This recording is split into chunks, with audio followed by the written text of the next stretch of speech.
Hey everyone, it's Pat Keegan and welcome back to the DIY Homebuilt channel. We are nearing the end of our journey here with the kitchen video series that we've created. We are now working on the last cabinet, which is the sink base cabinet. And I opened up the final design here in SketchUp because I wanted to point something out to you before we actually look at the sink base construction. And the one thing I wanted to point out here was that if you look at the picture here, what you kind of see is a very symmetrical looking sink base. And we wanted to, after several iterations of the design, we decided that we wanted to have a door on the left, a door on the right, and then these two doors down here and a false front at the top. And in order to achieve this design symmetry, we actually had to incorporate the right door of the Lazy Susan cabinet in a way that makes it look kind of like the left door of the sink base cabinet because there's not a lot of room on this wall and we wanted to make sure we had plenty of room for a larger sink. So again, we wanted a symmetrical cabinet, and in order to achieve that, we utilized the right door of the Lazy Susan cabinet here as the left door of the sink base cabinet, kind of in a way to achieve that symmetry. So let's go to the sink base cabinet then and see how that is put together. It's just a few things to point out to you, maybe a couple of subtleties here. It's a relatively straightforward cabinet to make. There's only the two sides, an interior partition here, a back, and then the bottom shelf, the floor of the cabinet. There's nothing new here in this sink base cabinet that we haven't covered in any of the other previous videos. But I did want to just point out a couple things. Maybe it's a refresher.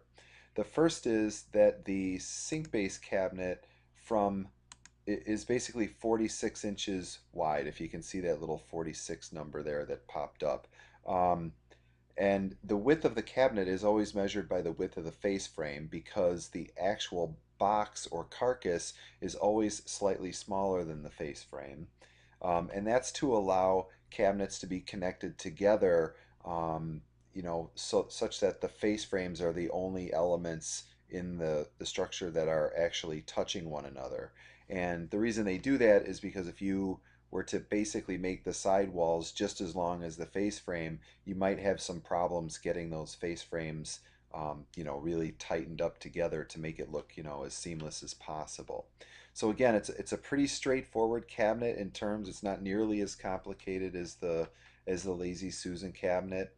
Couple things that I would point out here on this right side, just like the left base cabinet that I did, on any side of the cabinet that I have exposed to view, I always make the side wall flush to the edge of the face frame here.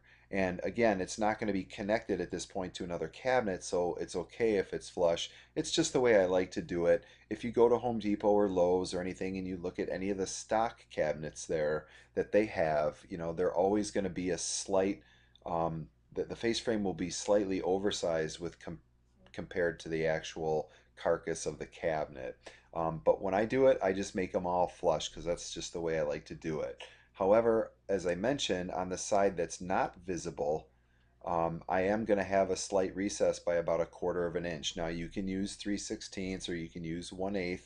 I wouldn't make it much smaller than 1/8, but it doesn't have to be exactly a quarter of an inch. But again, that's just kind of what I've standardized for my cabinets and what we do in the shop. So this is done, as I said, so that when the two face frames touch, which will be the face frame of the Lazy Susan and the face frame of the sink base here, that we're going to be able to get a relatively seamless, joint out of that because it'll be really tight once we screw the face frames together. The other thing you'll notice here, the way this cabinet is going to be designed, as I said, we kind of went back and forth and had several iterations of the design. There will be a door, like a solid cabinet door, just like the other doors you've seen throughout these videos, in this right hand cavity here, except they're going to be connected to three drawer boxes underneath so that when you pull out the when you pull open the door, it's going to actually pull out three drawer boxes instead of, opening the way a door would open on a hinge. It's just going to be a pull-out mechanism here. The other thing, or kind of the last thing I would point out here is I don't have any stretchers in this area where the sink is going to go, and that's because even though I've cautioned this many times to make sure that you have your all your appliances measured out and everything to make sure, because you don't want to have to rebuild a cabinet because you mismeasured an appliance. Well, a sink is, although not strictly an appliance, it is something that you have to make sure you measure for. And by building it with these little corner blocks here, I ensure that the cabinet stays square and I leave enough room for the sink. The sink is going to be an undermount sink, so it's going to attach to the countertop, not the cabinet. It's not going to sit on the cabinet in any way.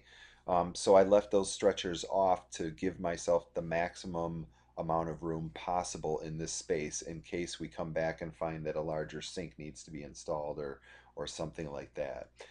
So again, I'm going to try to keep this video short. There's not a lot to point out that you haven't seen already if you've watched the other videos. So the next video will be the construction of the final cabinet in the series. I hope you've enjoyed it so far, and as we get close to the end here, it's certainly been a great journey for me and a lot of fun, doing these videos and sharing all of the comments and the knowledge back and forth with you guys. It's been really cool. So let's get on to the next video. Thanks.